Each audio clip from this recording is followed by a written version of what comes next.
Welcome to Poland Daily History with me, Nicholas Richardson. We're looking in this series of programmes about Poland's relations with its nearest neighbours. And next we're going to look at Poland's relation with Hungary. And I'm joined to discuss this in the studio with Professor Krzysztof Jabłonka. Professor, Poland and Hungary became Christian countries more or less at the same time at the end of the 10th century. How did this lead or help their relations as nations develop? Trzeba na wstępie powiedzieć, że In the beginning, it must be said that there is no friendship in Europe more beautiful than the Polish-Hungarian one, which is more than 1,000 years old. Although the beginnings were very dangerous, as the Hungarians in general are perceived as an exceptional nation in Europe, they came completely from the outside. They are not Indo-European like most countries in Europe. They are Asian European, Finno-Ugric people, meaning they derive from somewhere near the Ural Mountains. There live tribes that speak a similar language, and when the Huns disappeared completely, they were replaced by the Hungarians. Thus, in most European languages, as well as in Latin, Hungary bears traces of the Huns, although they are not related to the Huns. At that moment, it was a very tribal state. It almost broke up the German Empire, the Carolingian Empire at the time. The beginning of Poland's contacts with Hungary began with the burning of Kraków, where several thousand axes were preserved, which were then a payment product that melted, and a huge layer of this material formed. This is an example of the foundation on which the friendship was built. It is only when Hungary is baptized, and it was gradually being baptized in 973, that the son of the ruler of Gaza visits the Roman Emperor Otto in 975, that the missionaries come, and in 977 the ruler and his son Vike are baptized, who takes the name of Stephen, in the future Stephen I of Hungary, and finally the whole Hungarian nation is already very much mixed up with the Slavs. And at this point, an alliance with the Poles follows, in a very special way, might I add. The son of King Emmerich establishes contacts with Bolesław I the Brave, and two great rulers form an alliance. From that moment on, for example, Ladislas I, the ruler of Hungary, grew up on the Polish throne. He took in his relative, Bolesław I the Brave, when the Poles expelled him from the country, and Poland and Hungary saved each other and lived in unity. There was prosperity. Hungary went to help Poland. Let us remember that Hungary was richer than Poland. They had gold mines, huge territory, the whole Danube Valley.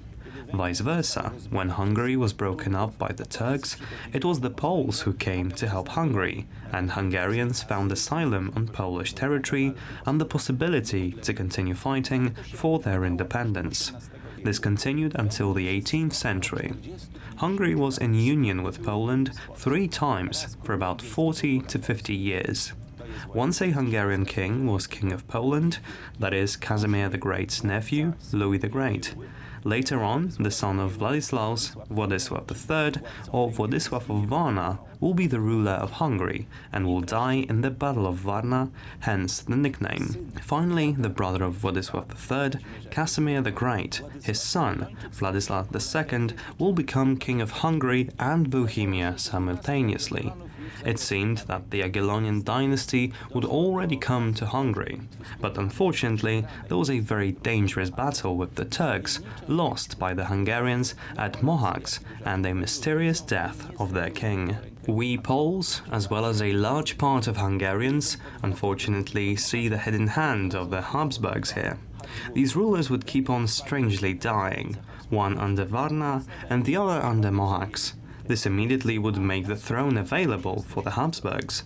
Hungary fell into the hands of the Habsburgs, at least northern Hungary. The center of the country was occupied by the Turks, and in the east, the Duchy of Transylvania was established. And so it stayed that way until the Battle of Vienna, after which the whole area was regained, but Germanized. At first, the Hungarians treated it as a tribute to God, something that had to happen. They had no strength. However, at one point they decided to make a change, and the Spring of Nations rebuilt Hungary from within. The most beautiful Spring of Nations was, in fact, in Hungary. Przebudowała Węgry od wewnątrz. Najpiękniejsza wiosna ludów była właśnie na Węgrzech. Well, Professor, we sort of reach 1848 and the so-called Spring of Nations, and of course this is a time when General Bem became a true leader in Hungary. How did this happen? Trzeba powiedzieć, że wiosna ludów rzeczywiście objęła wszystkie narody Europy. It must be said that the Spring of Nations did indeed embrace all the nations of Europe.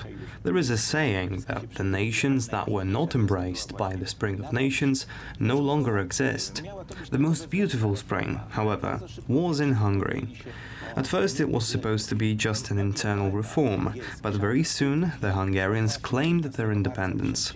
And the Hungarian poet, Sándor Petőfi, was able to deliver a beautiful poem, Talpra Magyar, Get Up Hungarians. Today or never, we swear, by God alone over us, never to be slaves again. And it resurrected as if the spirit of independence and the fight for independence against the Habsburgs began, not for reform anymore, but for independence. However, the Hungarians did not get along with the absolutist government in Vienna. This government also had a revolution in Vienna, and it was from the Vienna Revolution that Joseph Bem came to Hungary, where he commanded the Viennese. He was a Pole, born in Tarnów, but had relatives in Hungary, so the Hungarians also saw him as their own. And Bem initially became commander of Transylvanian troops, and in a very short time freed 3/4 of Hungary from Austrian rule. He would probably have been the commander-in-chief if it hadn't been for the aggression of Tsarist Russia. And unfortunately, tens of thousands of Tsarist troops poured into Hungary through the Carpathian passes, and a significant battle took place, in which the second Polish general, Henryk Dębiński, became the commander-in-chief. The two Poles commanded a heroic battle at Temeswar, today Timisoara, in the south of Hungary. This battle was unfortunately lost, as the Austrian and Russian armies were too strong. On August 8, 1849, the Spring of Nations was extinguished. Bem emigrated to Turkey, where he set up a camp for refugees, tried to support them somehow, distributed all the funds to them, and he himself accepted Islam. His name was Murat Pasha, and he was entrusted to Aleppo. He defended Aleppo from the bandits. Today Aleppo is unfortunately in ruins, but he is also a hero of Syria.